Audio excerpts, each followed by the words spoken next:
Photo उठे बाहर को चली जाओ। एसपी श्रवण विवेक।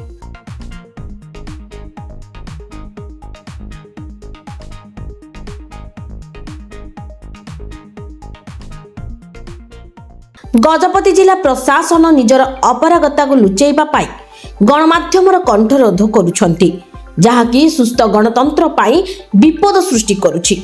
गत किछि मास हेला अनेक संवेदनशील घटना गुड़िक लुचेइबा और चपेइबा पाई उद्यम होइछि, जहा फଳରେ कि जिला बदनाम हेउछि।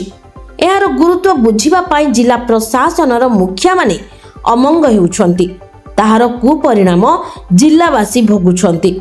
समग्र देश और राज्य रे गजपति जिला एक शांत प्रवण जिला भावे परिचित, किंतु तृणमूल स्तर हेउथिबा प्रशासनिक अवहेला और दोष दुर्बलता सुधारिबा परिवर्ते लुचेइबा पाई प्रशासन मुखिया माने गुरुत्व देउछंती। एने सेमाने अनेक बैठक करुछंती।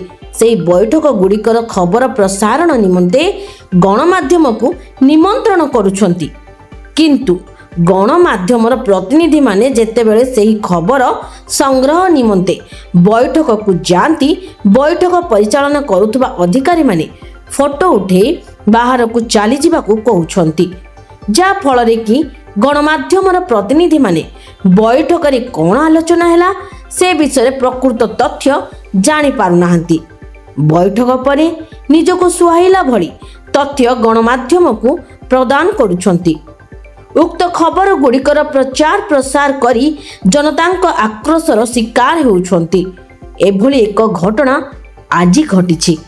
गत किछि दिन हेला पुराना प्रसिद्ध महेंद्रगिरी रे हेबाकू थिबा मेला को नै सृष्टि होइथिबा विरोधर समाधान निमंते आज एक बैठक होइथिला। बैठक आरंभरू गजपति एसपी श्रवण विवेक फोटो उठे बाहर को चली जिबाकू गणमाध्यम प्रतिनिधि को कहिथिले वो गजपति जिलापाल अक्षय सुनील अग्रवाल समर्थन करथिले। ब्यूरो रिपोर्ट लक्ष्य मीडिया।